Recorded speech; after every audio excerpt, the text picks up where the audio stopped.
Hello नमस्कार, मेरे blog में आपका स्वागत है। तो ये है मेरा प्यारा सा गांव। तो प्रोग्राम हो चुका है, फिलहाल सब लोग खाने लिए अब जा चुके हैं। तो मेरे गांव में घर के बाहर लगी है बेरी। तो इन्होंने बेर वगैरह तोड़ के हमको दिए आके। हम भी जब भी गांव जाते हैं तो शहर में जो चीज़ें नहीं मिल पाती हम लोग मार्केट से खरीद कर खाते हैं। तो हम लोग जब गांव जाते हैं तो ये हमारे लिए सब लाते रहते हैं। तो बेरी से बेर तोड़ लाए थे, वो मैंने खाए, बहुत ही टेस्टी खट्टे मीठे बेर थे। फिर हमारे घर में ही गन्ना पेरने के लिए छोटा सा वो लगा है, पेरू जिसको बोलते हैं।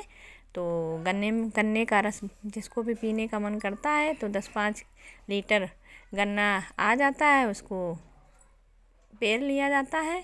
और इसके बाद गन्ना के रस में दही वगैरह मिला के पी लेते हैं, क्योंकि सिटी में तो 20 रुपए का एक गिलास देते हैं, वो भी मिलावट वाला। तो गांव में प्योर मिलता है, एकदम शुद्ध देसी गन्ने का रस, टेस्टी यम्मी यम्मी। और गन्ना हमारे यहाँ खेतों में होते हैं, तो मेरे लिए इन्होंने गन्ने भी ला दिए थे। तो मैंने गन्ने वगैरह भी चूसे। मुझे गन्ने पसंद है, क्योंकि शहर में इतना सब मटेरियल अच्छा नहीं मिलता है, पैसे भी डालो पर उतना अच्छा नहीं मिलता है। तो गांव जाओ, एंजॉय करो, खाओ पियो, मस्त रहो। ये देखो नेचुरल ब्यूटी, शुद्ध वातावरण, खुली हवा, खुला आसमान, सुंदर सा हरियाली भरा। ये रहे गन्ने। मैं थोड़ा मार्केट जा रही थी तो मैंने सोचा आप लोगों को भी दिखा दूँ। ये रहा सरसों का खेत। ये देखो इतने सुंदर, बसंत का मौसम है इस टाइम।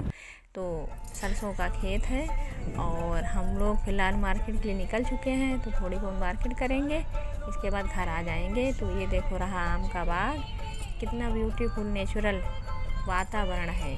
गाँव में ही जाके पता चलता है, स्वच्छ हवा, शीतलता वाली, एकदम बोले तो मस्त हवा, बसंती हवा। ये गेहूं के खेत हैं इस टाइम, गेहूं का सीज़न चल रहा है। गेहूं, सरसों, गन्ने, इस टाइम यही सब है। तो शहर में नहीं ये सब डेली देखने को मिलता है, तो गांव जाते हैं तब एंजॉय करते हैं। और ये रहे हमारे घर के बच्चे सब। तो गांव में इम्यूनिटी सिस्टम स्ट्रॉन्ग होता है मिट्टी में खेलने से। तो मैं जब भी गांव जाती हूँ अपने बच्चों को 1-2 घंटे मिट्टी में खिलवाती हूँ, इसके बाद नहला देती हूँ, तैयार कर देती हूँ। तो फ़िलहाल आज उल्टा ही हो रहा है, ये सब तैयार होके खेल रहे हैं, मुझे दोबारा नहलाना पड़ेगा इन लोगों को। तो ये सब दादी बाबा के यहाँ जाते हैं तो खेलते रहते हैं। दोनों बच्चे हमारे और सब बच्चे साथ में खेलने में लगे हैं मिट्टी में। इम्यूनिटी सिस्टम कुछ ज़्यादा स्ट्रॉन्ग हो रहा है। अब ये रहे हमारे यहाँ कालू जैकी। तो कालू का तो पता नहीं है, जैकी हैं। तो जैकी को आज गया है नहलाया। तो हैडस वोडस से नहाए हैं। नहाने के बाद उनको धूप में खड़ा करके थोड़ा पानी सुखाया जा रहा है। तो राघव और जैकी की बड़ी दोस्ती रहती है।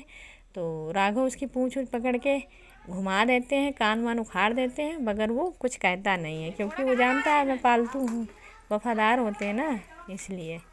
और राघव अपने सब इधर उधर बड़ी ताई जी, छोटी ताई जी के यहाँ, दादी बाबा, गांव, खेत खलियान, बगिया, कहीं कुछ नहीं छोड़ते, घूमने में लगे रहते हैं, मस्ती करते रहते हैं। पता ही नहीं रहता बच्चों को कहाँ क्या है।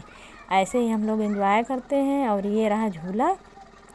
शाम को हम लोग डिनर वगैरह करके, बच्चे 2 झूले पड़े हैं, एक झूले पे बच्चे अलग झूलते हैं, इधर अलग झूल रहे हैं, क्योंकि गेस्ट वगैरह आए थे तो 2 झूले पड़े थे। तो बच्चे देखो अपने झूले झूल रहे हैं, मस्त एंजॉय कर रहे हैं। फ़िलहाल गांव जाओ तो एंजॉय करो, क्योंकि गांव से ही शहर है, शहर से ही गांव है। ये मत सोचो गांव है तो सब है, शहर भी है तो भी सब है, दोनों एक दूसरे पूरक। तो कैसा लगा मेरा ब्लॉग बताइएगा ज़रूर। Bye bye.